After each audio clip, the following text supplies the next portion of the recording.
अब हम जिन 39 श्लोकों का पाठ करने वाले हैं उनका नाम काव्य संक्षेपः यानी काव्य का संक्षेप से उल्लेख है। ये श्लोक वाल्मीकि रामायण का पहला भाग बालकांड का तीसरा सर्ग कहलाते हैं।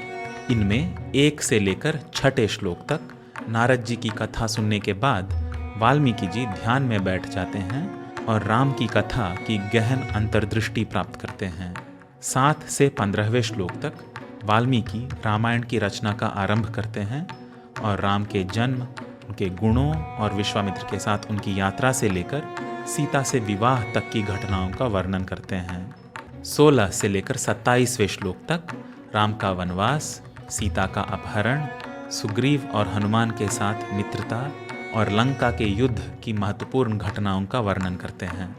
अंततः 28 से लेकर 39वें श्लोक तक राम की अयोध्या में वापसी, उनका राज्याभिषेक और उनके शासन के महत्व को रेखांकित करते हुए वाल्मीकि महर्षि इस महाकाव्य को श्लोकबद्ध करके अजरामर कर देते हैं।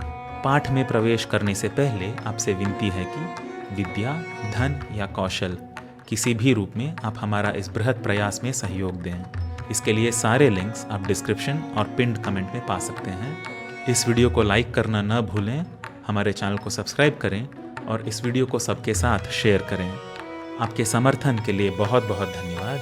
आइए अब वाल्मीकि रामायण का पाठ करते हैं। अथ श्रीमद्वाल्मीकीय रामायणे बालकाण्डे काव्यसंक्षेप नाम तृतीयः सर्गः। श्रुत्वा वस्तु समग्रं तद्धर्मार्थसहितं हितं व्यक्तमन्वेषते भूयो यद्वृत्तं तस्य धीमतः। उपस्पृश्योदकं सम्यग् मुनिस्थित्वा कृताञ्जलिः प्राचीनाग्रेषु दर्भेषु धर्मेणान्वेषते गतिम्। रामलक्ष्मणसीताभिराज्ञा दशरथेन च सभार्येण स राष्ट्रेण यत्प्राप्तं तत्र तत्त्वतः। हसितं भाषितं चैव गतिर्यावच्च चेष्टितं तत्सर्वं धर्मवीर्येण यथावत् सम्प्रपश्यति। स्त्रीतृतीयेन च तथा यत्प्राप्तं चरता वने सत्यसन्धेन रामेण तत्सर्वं चान्ववैक्षत। ततः पश्यति धर्मात्मा तत्सर्वं योगमास्थितः। पुरा यत्तत्र निर्वृत्तं पाणावामलकं यथा तत्सर्वं तत्त्वतो दृष्ट्वा धर्मेण समहामतिः। अभिरामस्य रामस्य तत्सर्वं कर्तुमुद्यतः। कामार्थगुणसंयुक्तं धर्मार्थगुणविस्तरं समुद्रमिव रत्नाढ्यं सर्वश्रुतिमनोहरं।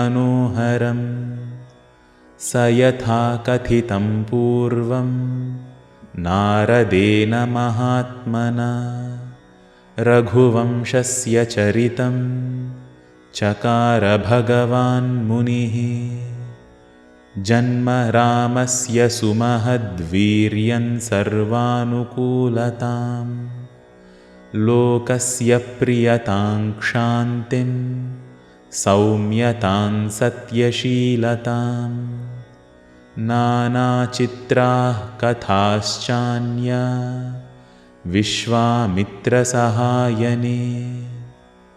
जानक्याश्च विवाहञ्च धनुषश्च विभेदनं राम राम विवादञ्च गुणान् दाशरथेस्तथा तथाभिषेकं रामस्य कैकेय्या दुष्टभावतां विघातञ्चाभिषेकस्य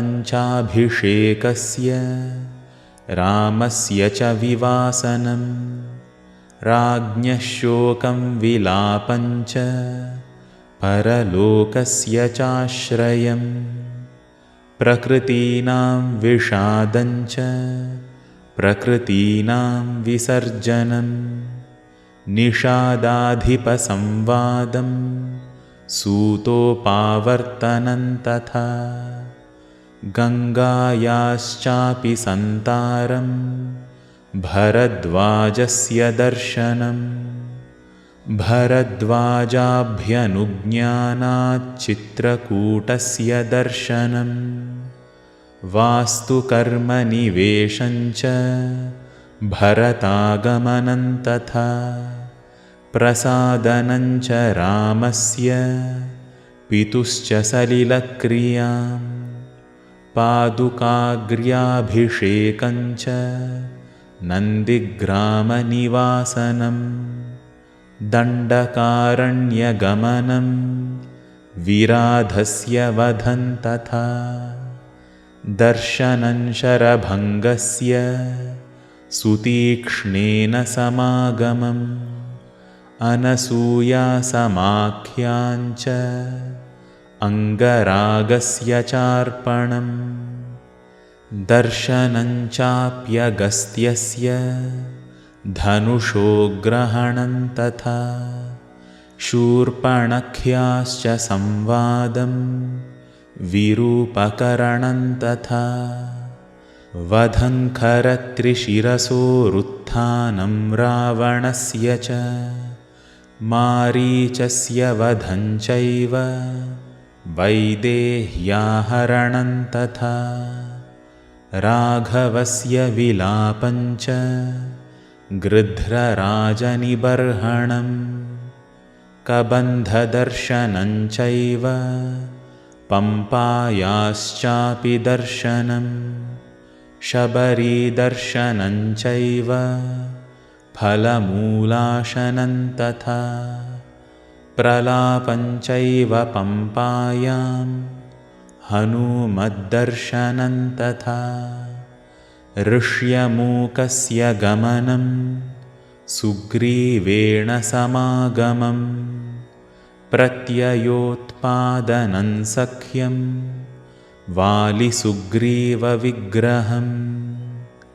वालिप्रमथनं चैव सुग्रीवप्रतिपादनं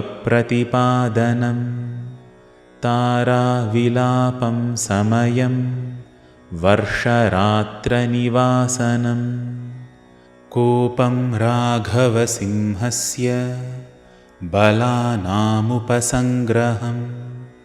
दिशः प्रस्थापनं चैव पृथिव्याश्च निवेदनम् अङ्गुलीयकदानं च ऋक्षस्य बिलदर्शनं प्रायोपवेशनं चैव सम्पातेश्चापि दर्शनं पर्वतारोहणं चैव सागरस्यापि लङ्घनं समुद्रवचनाच्चैव मैनाकस्य च दर्शनं राक्षसीतर्जनं चैव छायाग्राहस्य दर्शनं सिंहिकायाश्च निधनं लङ्कामलयदर्शनं रात्रौ लङ्काप्रवेशं च एकस्यापि विचिन्तनम् आपानभूमिगमनमवरोधस्य दर्शनं दर्शनं रावणस्यापि पुष्पकस्य च दर्शनम् अशोकवनिकायानं सीतायाश्चापि दर्शनम् अभिज्ञानप्रदानं च सीतायाश्चापि भाषणम् राक्षसीतर्जनं चैव त्रिजटास्वप्नदर्शनम् मणिप्रदानं सीताया वृक्षभङ्गं तथैव च राक्षसीविद्रवं चैव किङ्कराणान्निबर्हणम् ग्रहणं वायुसूनोश्च लङ्कादाहाभिगर्जनं प्रतिप्लवनमेवाथ मधूनां हरणं तथा राघवाश्वासनं चैव मणिनिर्यातनं तथा सङ्गमं च समुद्रेण नलसेतोश्च बन्धनं प्रतारं च समुद्रस्य रात्रौ लङ्कावरोधनं विभीषणेन संसर्गं वधोपायनिवेदनं कुम्भकर्णस्य निधनं मेघनादनिबर्हणं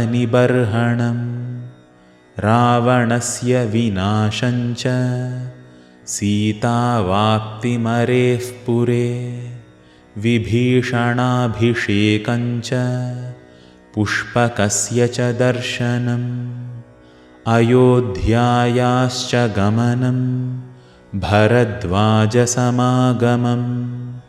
प्रेषणं वायुपुत्रस्य भरतेन समागमं रामाभिषेकाभ्युदयं सर्वसैन्यविसर्जनं